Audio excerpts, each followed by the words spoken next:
वाह, क्या आईपीओ है। सर 2 आईपीओ खुले हुए हैं, मैं उनकी बात करूं ना उससे पहले जरा एक बार ना मीशो को देखना बहुत इंपॉर्टेंट है। कल 46% के प्रीमियम के साथ ये खुला, 60% तक का हमने इंटरडे में जो रिटर्न है वो स्टॉक में बनता हुआ दिखा।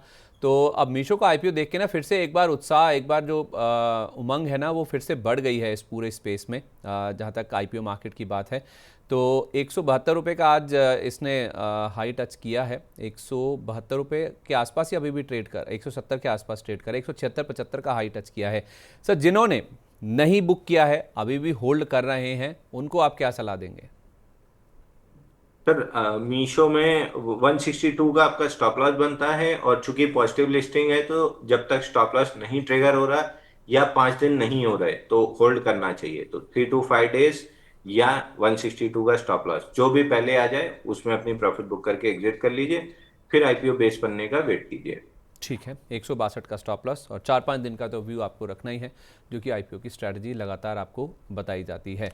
चलिए, एक सर है पार्क मेडीवर्ल्ड करके आईपीओ, जो पार्क हॉस्पिटल्स के नाम से जो है।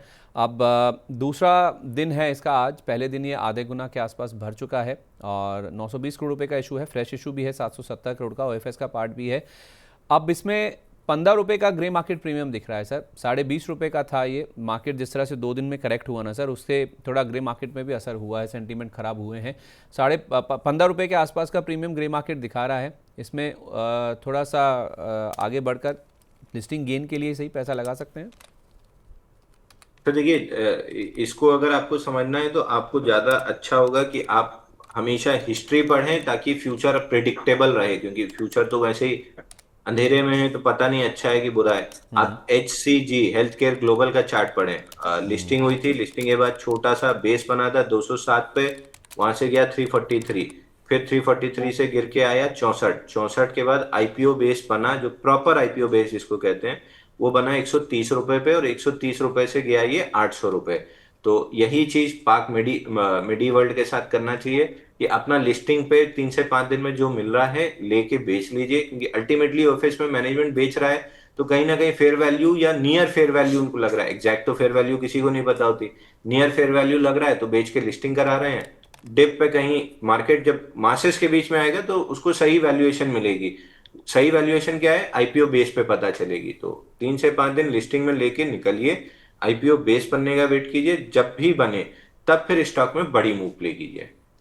ठीक है, ओके, परफेक्ट है। तो आप चाहें तो इसका मतलब ये हुआ सर कि लिस्टिंग गेन के लिए इसमें पैसा लगा सकते हैं और जो भी मिले इसमें से लेकर निकल जाइए, या फिर आप 5 दिन होल्ड कीजिए और जो पैसा बने एक बार की लेके इसमें से निकल सकते हैं लिस्टिंग गेन के हिसाब से। यही राय हुई ना? समझ तो ये आया सर मुझे। बिल्कुल सर। ठीक है, देखिए, परफेक्ट है। एक स्टैंडर्ड टेम्पलेट होता है किसी भी चीज का, क्योंकि आप इसको इस तरीके से समझिए, बाजार वैसे ही इतना रैंडम है कि कब क्या चल रहा क्या नहीं चल रहा नहीं पता। तो हमको एटलीस्ट कुछ चीजें जो कंट्रोलेबल हैं उतनी करनी चाहिए। अगर आईपीओ हम ट्रेड कर रहे हैं तो आईपीओ ट्रेड करने का एक स्टैंडर्ड टेम्पलेट क्या है, आईपीओ अप्लाई कीजिए, लिस्टिंग गेन पॉजिटिव है तो 3 से 5 दिन में बेचिए, नेगेटिव है तो तुरंत निकलिए, फिर आईपीओ बेस बनने का वेट कीजिए। आईपीओ बेस बन रहा है और फंडामेंटल्स उसके या ग्रोथ ट्रेजेक्टरी में है तो उसको लंबा 2x 3x 4x के लिए प्ले कीजिए। अगर नहीं है, एक मतलब जनरल कैटेगरी वाला स्टॉक है जैसे एफएमसीजी हो गया या ये होगा, एक जनरल कैटेगरी वाले स्टॉक हो गए, अगर ऐसा स्टॉक है तो आईपीओ बेस ब्रेकआउट पर जैसे ही टारगेट मिले अपना बुक करके अलग कर दीजिए। उसमें बहुत एक्सटेंशन नहीं मिलेगा। जैसे एक अभी कल ही लिस्ट हुआ है वो जो एरोप्लेन का पार्ट बनाता है, इसमें अगर आईपीओ बेस बना तो मैं 3x के लिए प्ले करूंगा। विद्यावायर में आईपीओ बेस बना तो मैं सिर्फ टारगेट के लिए प्ले करूंगा। बट टेम्पलेट सेट है ना कि लिस्टिंग के बाद आईपीओ बेस बनने का वेट मैं करूंगा। ठीक है, ओके, परफेक्ट है। इस बीच आपका भी कोई आईपीओ को लेकर सवाल है तो आप हमारे साथ शेयर कीजिए। बाकी आपको बता दूं, गजानंद जी हमारे साथ नया इकोनॉमी प्लान लेकर हमारे साथ नए प्राइम मेंबर के रूप में जुड़े हैं। बहुत स्वागत है गजानंद जी आपका। और अगर आप भी हमारे प्राइम मेंबर के रूप में जुड़ना चाहते हैं तो इस वीडियो के आप जब ऊपर जाएंगे ना, देखेंगे आपको ज्वाइन बटन दिखेगा, उसको प्रेस करेंगे, 3 विकल्प आपके सामने आएंगे।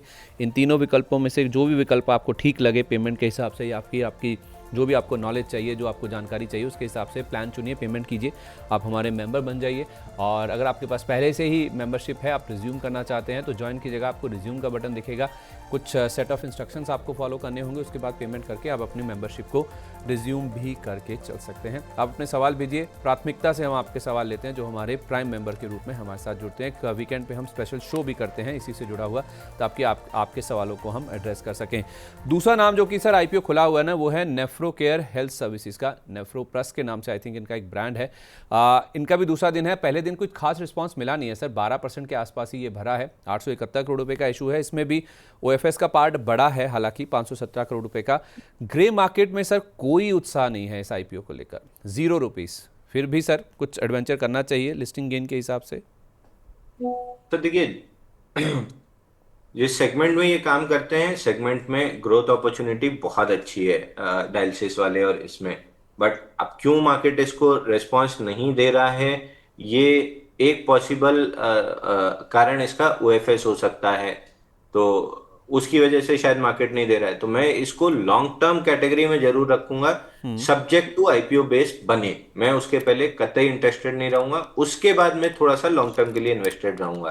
तो आखिरी दिन आखिरी पल तक का वेट कीजिए, अगर कहीं कुछ ग्रे मार्केट प्रीमियम दिखे तो आईपीओ अप्लाई कर लीजिएगा, नहीं दिखे तो छोड़ दीजिएगा। OFS being a big part या ओएफएस की वजह से इसको रिस्पॉन्स नहीं मिल रहा है, बाकी कंपनी में ऐसी कोई खास दिक्कत नहीं है। अगर अंडर वैल्यूड प्राइजेस पे, डिस्काउंटेड प्राइस पे या आईपीओ बेस्ड बनने के बाद आपको मिलता है तो इंटरेस्टिंग स्टॉक रहेगा। ठीक है, ओके, परफेक्ट है। इस बीच सर कुछ इस साल के या हाल के अगर हम अच्छे आईपीओस की बात करें ना, केवल एक सवाल मैं आपसे लूँगा, जिन्होंने अच्छा परफॉर्म किया या फिर आपका पैसा डबल करके दिया, उसमें एक जैन रिसोर्स रिसाइकलिंग देखिए सर। ये स्टॉक का 232 रुपये का इशू प्राइस था, हाई इसने लगा दिया था 461 रुपये का, यानी कि ऑलमोस्ट डबल हो गया था। उसके बाद हाई लेवल से स्टॉक नीचे आता हुआ दिखा। एक बार जरा जैन रिसोर्स रिसाइकलिंग वाला स्टॉक दिखा दीजिए। इसके पीयर्स हैं ग्रेविटा इंडिया, पीओसीएल जैसे, पॉन्डी ऑक्साइड जैसे, तो अच्छे स्पेस में ये कंपनी उतरी थी, तो पैसा लोगों का बना भी है। सर अब ये नीचे आ रहा है, जिनके पास अभी भी होल्ड किया है उनको एक सलाह दे दीजिए। तो देखिए जैन रिसोर्सेस में आपका अब जो ट्रेलिंग स्टॉप लॉस होना चाहिए वो होना चाहिए डेली का स्विंग लो 362 क्लोजिंग बेसिस पे। अब यहीं पे अगर आपको समझना है तो आप देखिए, एक मिनट मैं स्क्रीन शेयर करके आपको बताता हूँ। जो एक बार बार सवाल आता है, क्लोजिंग बेसिस क्यों स्टॉप लॉस होना चाहिए, आप ये देखिए जैन रिसोर्सेस,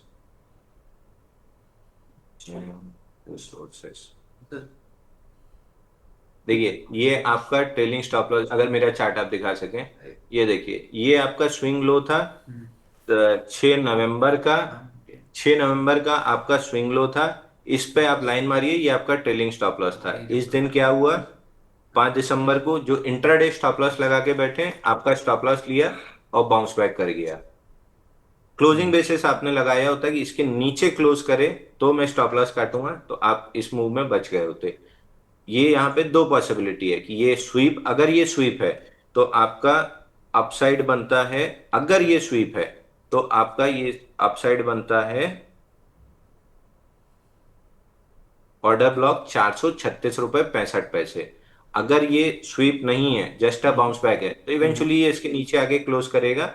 और अगर ऐसा होता है तो आपका पहला टारगेट खुलेगा 314 रुपए का और दूसरा टारगेट आपका खुलेगा आईपीओ लो 247 का। तो it is a game of probability. Probability किस तरीके से प्ले आउट होती है, आप उस तरीके से प्ले करेंगे। यहाँ पे अगेन दो चीज है, दोनों बुलिश कैंडल है, तो इसके अंदर जहां भी आपको डिस्काउंट एरे मिलते हैं उसमें आप बाई करके चलो, यहां तक जा सकता है। स्टॉप लॉस आपका यही रहेगा क्लोजिंग बेसिस पे। तो इस तरीके से आप प्रोबेबिलिटीज प्ले करते हैं तो आपको पता होता है, फिर इसमें आपकी रिस्क मैनेजमेंट और सारी चीजें आ जाती हैं। ओके, ठीक है, परफेक्ट है। तो ये बात होगी जैन रिसोर्स रिसाइकलिंग की। हाल के जो कुछ अच्छे आईपीओज हैं ना, उनमें इस कंपनी का नाम शुमार है। तो इस तरह से आप चाहें तो स्टॉक में अपनी रणनीति बना के चल सकते हैं। इस सिप से तो नींद टूटती है, लेकिन केवल जागना नहीं, आगे भी तो बढ़ना है। उसके लिए चाहिए एक और सिप।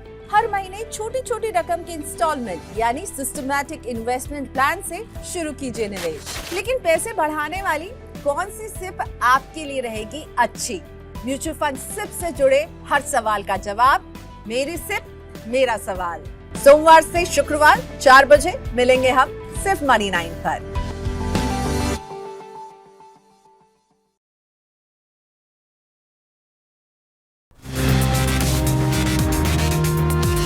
वाह, क्या आईपीओ है।